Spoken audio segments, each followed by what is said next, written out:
तो हेलो दोस्तों, कैसे हैं आप। स्वागत है आपका मेरे यूट्यूब चैनल पर। तो जैसा कि आप सभी लोग जानते हैं, एमपी पुलिस का नोटिफिकेशन आने वाला है। और जिसमें ऐसा सुनने में आ रहा है कि अभी पहले जो सुनने में आया था कि 7500 वैकेंसी आने वाली हैं, तो अभी सुनने में आ रहा है कि वैकेंसी बढ़ चुकी हैं और 12,000 के समथिंग वैकेंसी आने वाली हैं। तो बहुत अच्छी बात है। जो जो हमारे तैयारी कर रहे हैं उनके लिए बहुत अच्छी बात है, बहुत खुशी की बात है। जो अभी पिछली भर्ती में जो फेल हो चुके हैं उनके लिए बहुत सुनहरा अवसर है कि अभी पास हो जाएं, क्योंकि जो लोग थे उनके कॉम्पिटिटर जितने भी 5-7 हज़ार वो जा चुके हैं ट्रेनिंग पे। अभी नंबर आप ही का है। तो आप आज ही से तैयारी में जुट जाइए। और वैसे भी आप जुट चुके होंगे तैयारी में, पहले से ही आप तैयारी कर रहे होंगे। तो ये वीडियो मैं बना रहा हूँ क्योंकि कुछ लोग पूछते थे कि आपने कैसे तैयारी की। हालांकि मैंने आज तक इस बारे में कोई बात नहीं की है कि मैंने किस तरीके से तैयारी की थी, क्योंकि मेरा जो तैयारी करने का पैटर्न था वो ऐसा है कि उसमें कुछ बताने लायक नहीं है। इसलिए मैंने आज तक बताया नहीं। लेकिन फिर भी आज मैं बता रहा हूँ, क्योंकि हो सकता है शायद मेरे जैसे कुछ स्टूडेंट हों जिनको फ़ायदा मिले, जो बहुत डिमोटिवेटेड होंगे कि यार हमको नहीं लगता कि हमारा सिलेक्शन होगा। तो ऐसा नहीं है, सिलेक्शन हो जाएगा। मैं बेसिकली बात कर रहा हूँ उन लोगों की जिनका एक दो सब्जेक्ट तैयार होता है, या जिनका एक सब्जेक्ट अच्छी तरीके से प्रिपेयर नहीं होता है, बाकी सारे सब्जेक्ट पर उनकी कमांड रहती है। तो मैं उन्हीं के बारे में बात कर रहा हूँ, जैसा कि मेरे साथ था। हमने जब तैयारी शुरुआत करी थी और मेरा ये फर्स्ट अटैम्प्ट था, तो उसी समय मेरा सिलेक्शन हो गया था। क्योंकि हमने शुरुआत में तैयारी करी थी तो हमने सिर्फ मैथ और रीजनिंग पे फोकस किया था। हमने कुछ भी नहीं देखा था, या हमको जीके के बारे में कोई जानकारी भी नहीं थी। थोड़ी बहुत नॉलेज थी, छोटे मोटे क्वेश्चन, जैसे वो 5 रुपए की जो पहले किताब आती थी ना जैसे उसको पढ़ लिया, बस उतनी सारी नॉलेज थी। और ज़्यादा कुछ डीपली नॉलेज थी नहीं, और पढ़े भी नहीं थे। बस एसएससी का पेपर दिया था, तो एसएससी के लिए एक बुक आती थी सार संग्रह नाम की, बस वो इतनी इतनी इतनी मोटी बुक थी, बस मैंने वो पढ़ी थी। तो उसी के बेस पे मेरा एसएससी में भी मेरे 11 मार्क्स आए थे जीएस में। तो लेकिन मेरा जो सिलेक्शन हुआ एसएससी में भी, जब मेरा सिलेक्शन हुआ और यहाँ एमपी पुलिस में भी, जो जितनी बार भी मेरा जहाँ भी कहीं भी अगर छोटा मोटा भी अगर सिलेक्शन हुआ है, और भी जो भी मैंने एग्ज़ाम दिए हैं, उसमें मैंने जीएस का जो पोर्शन है उसको मैं स्किप भी कर देता हूँ, क्योंकि जीएस में एक तो मेरा इंटरेस्ट नहीं है पढ़ने का। मैं उस समय की बात बता रहा हूँ, अभी तो थोड़ा बहुत बढ़ गया है और उसकी ज़रूरत भी है, क्योंकि जो मैं अभी एग्ज़ाम देता हूँ उसमें जीएस का पोर्शन रहता है, इसलिए इंटरेस्ट जगाना पड़ा है।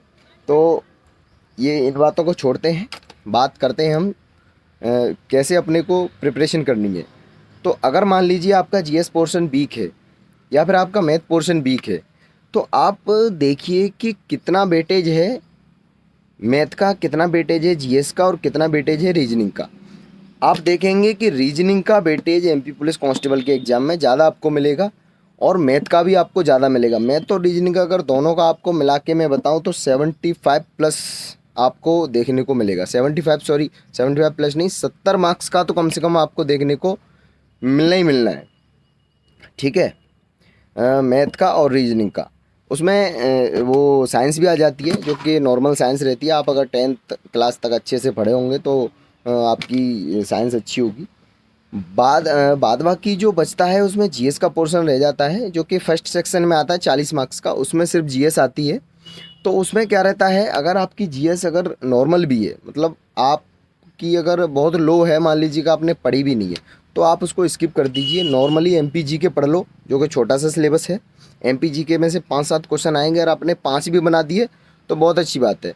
बाकी आप जो मैथ और रीजनिंग और जो साइंस पढ़ते हैं उस पे आपको कमांड पक्की तरीके से बनानी है। मान लीजिए कि आपका मैथ अच्छा है, तो मैथ अच्छा है का मतलब ये है कि आपको 30 में से 29 लेके आने हैं।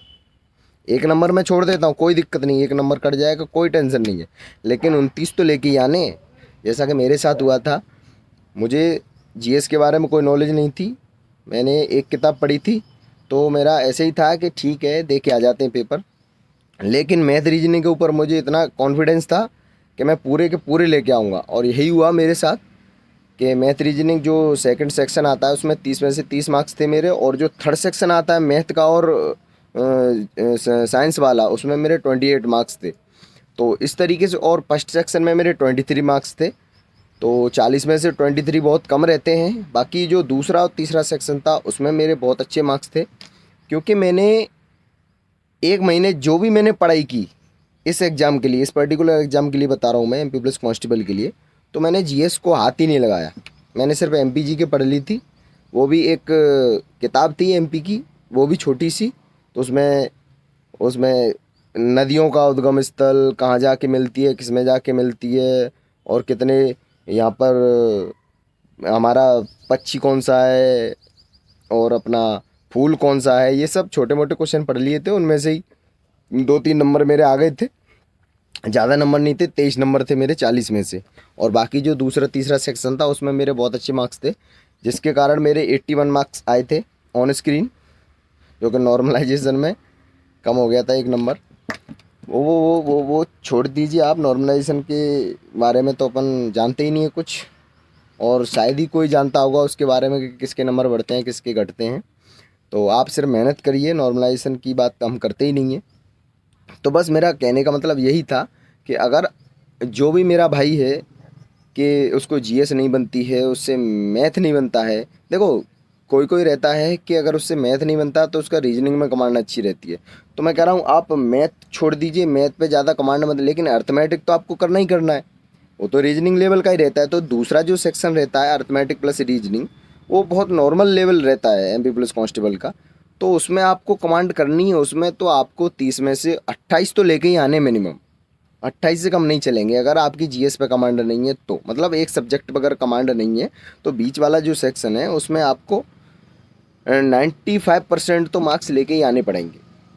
उसके बाद रही बात साइंस की, तो साइंस के 14-15 क्वेश्चन आते हैं, और आपने जो भी 10th लेवल तक की जो भी एनसीईआरटी की किताब है, नहीं तो आप शॉप से आके परचेज़ कर सकते हैं। एनसीईआरटी बेस्ड बहुत सारे क्वेश्चंस की एमसीक्यू टाइप की बुक्स आती हैं, उनको पढ़ लीजिए, उनमें से हो जाएगा आपका। ज़्यादा टफ लेवल आता नहीं है, तो वहाँ से हो जाएगा क्लियर। ठीक है, बस यही था मेरा तो भैया पढ़ने का तरीका, तो मैंने आपको बता दिया। इसमें ऐसा कुछ इंटरेस्टिंग है नहीं, इसलिए मैं बताना नहीं चाह रहा था।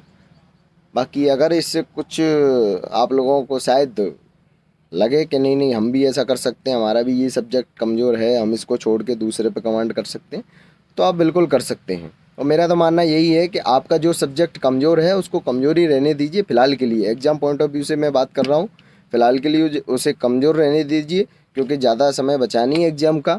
बाकी अगर आप कवर कर सकते हैं तो अच्छी बात है, कवर कर लीजिए, आगे के लिए आपको बहुत बेनिफिट मिलने वाला है।